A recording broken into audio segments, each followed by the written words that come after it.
Halo teman-teman, pada kali ini saya akan menjelaskan tentang identifikasi risiko PT Multipolar Teknologi (TBK).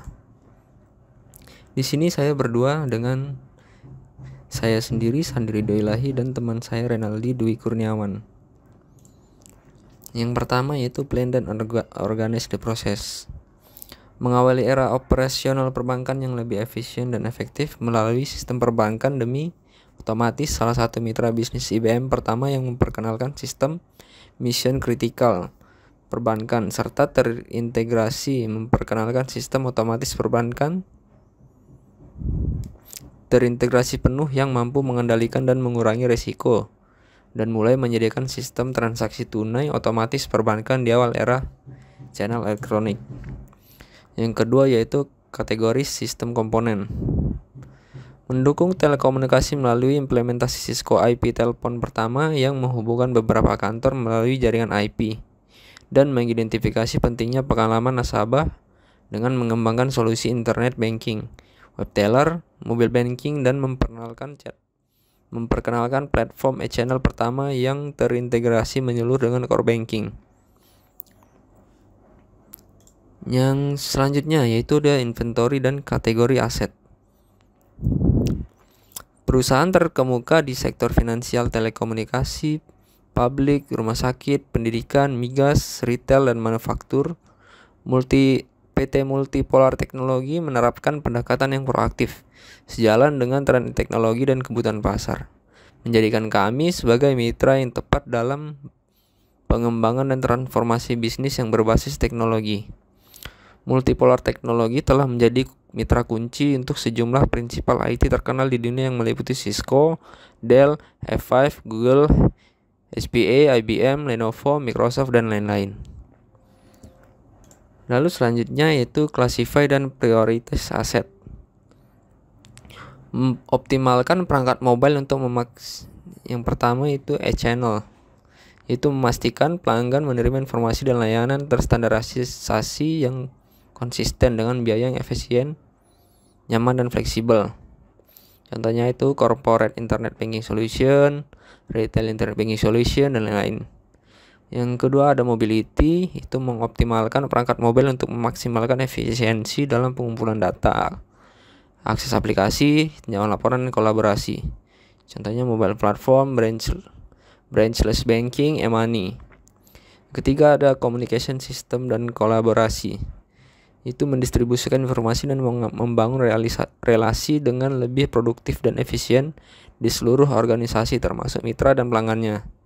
Contohnya communication system, collaboration, contact center, video head-end, social media atau communication.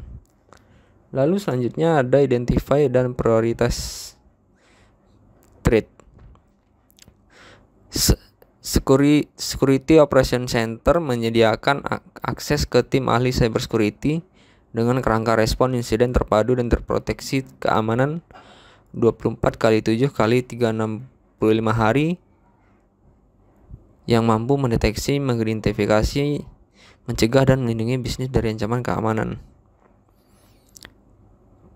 Contohnya yang meliputi government risk assessment dan compliance consultant, managed security service provider atau MSSP, penetration testing, secure code development.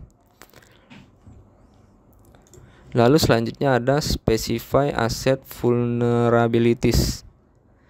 Enterprise security adalah mekanisme keamanan yang berhubungan dengan penyediaan kerahasiaan, integritas, otorisasi, dan non-repudiation pada enterprise system. Solusi ini mencakup sistem informasi dan event management, privilege identity management, dan sensitive information management, application security and risk management solution, identity dan access management, incident event monitoring, file integrity management, access policy, dan management system. Lalu berikut adalah luaran yang dihasilkan.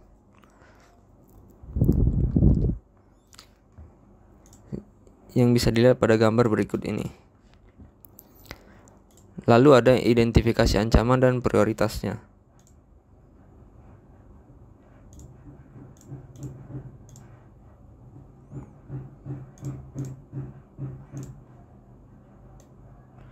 Yang pertama, ada beberapa ancaman dari luar pihak company, yaitu blockchain. Ini mengurangi waktu yang dibutuhkan untuk menjalankan transaksi, menyediakan pengeluaran tambahan, dan perantara. Yang kedua, ada Internet of Things, mendapatkan respon bisnis yang lebih cepat dengan perangkat yang mampu melaporkan sendiri secara langsung dengan sedikit intervensi dari manusia. Yang ketiga, ada database platform. Ini membantu untuk mendapatkan akses, penyimpanan, dan transformasi data yang lebih cepat, lebih aman, serta sistem yang lebih baik dalam mengelola data bisnis dalam jumlah yang sangat besar. Selanjutnya yaitu adalah risk assessment. Risk assessment adalah penilaian risiko dalam menetapkan peringkat maupun skor risiko untuk setiap akses informasi perusahaan. Lalu selanjutnya adalah likelihood, adalah kemungkinan atau probabilitas bahwa kerentanan tertentu akan menjadi objek serangan yang berhasil.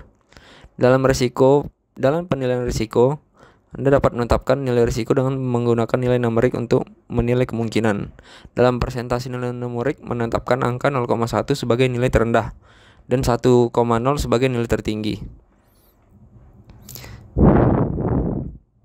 Lalu selanjutnya akan dijelaskan oleh teman saya, Renaldi.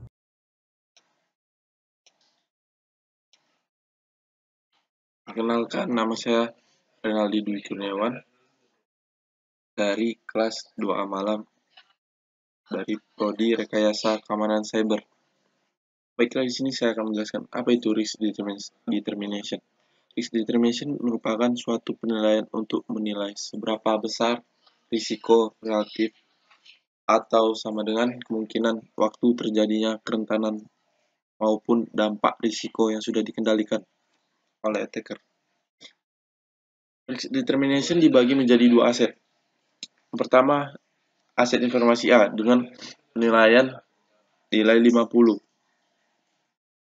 atau dengan vulnerability 1, tidak melebihi 1. Jika melebihi 1, bisa disebut dengan aset informasi B dengan vulnerability lebih dari 1, bisa 2 maupun 3 vulnerability. Berikut aset serta penjelasan dari vulnerability, aset dan vulnerability dari PT Multipolar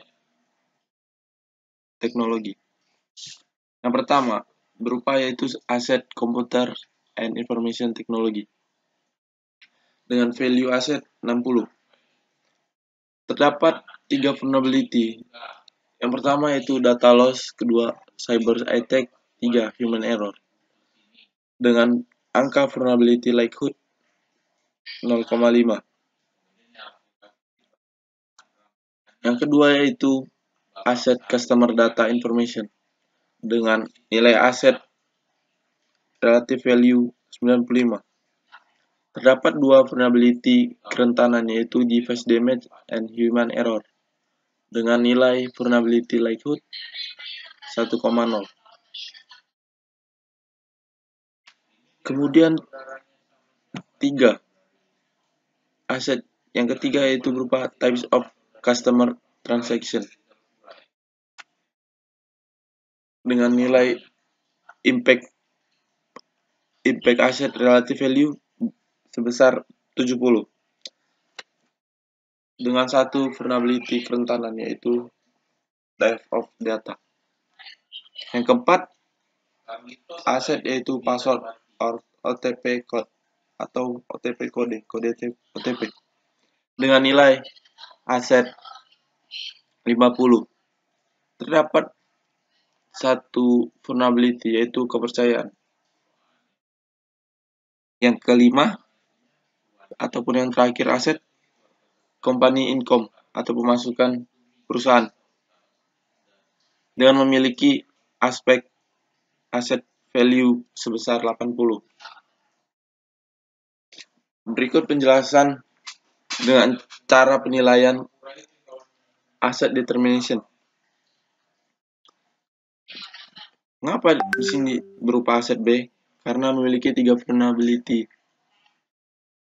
Dengan 60 ini didapat dari nilai dari tabel sini. Begitu juga dengan 0,5.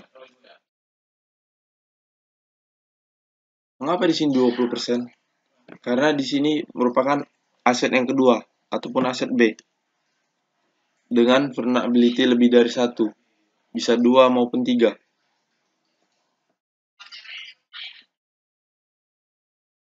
Maka diturunkanlah perkalian seperti ini.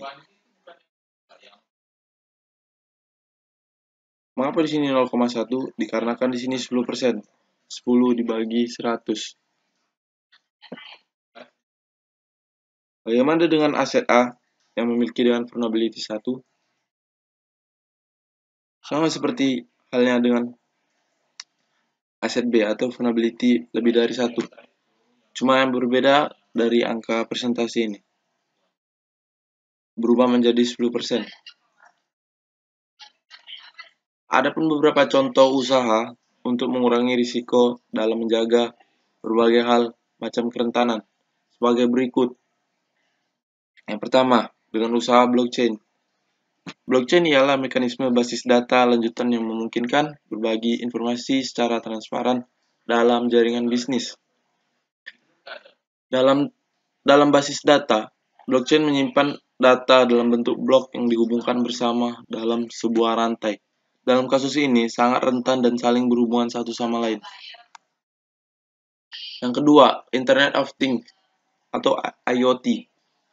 IoT merupakan internet untuk segalanya yang berupa konsep bertujuan untuk memperluas manfaat dari konektivitas internet yang bersambung secara terus-menerus. Yang ketiga, yaitu container management atau proses untuk mengotomatiskan pembuatan, penerapan, dan penskalaan kontainer. Paket kontainer mencakup semua yang diperlukan untuk menjalankan aplikasi, baik berupa kode maupun suatu runtime. Yang keempat, yaitu Enterprise Project Management atau AMP. Apa itu AMP?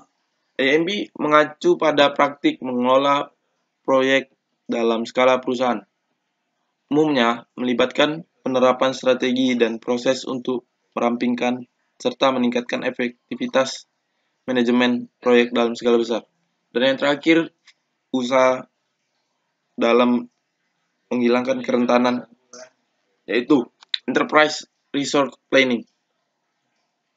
Enterprise Resource Planning yaitu merupakan solusi dalam membantu otomatisasi proses operasional, memprediksi hasil, dan penyusunan laporan mandiri. Sekian dari saya. Terima kasih. Demikian itu saja yang dapat kami sampaikan. Terima kasih.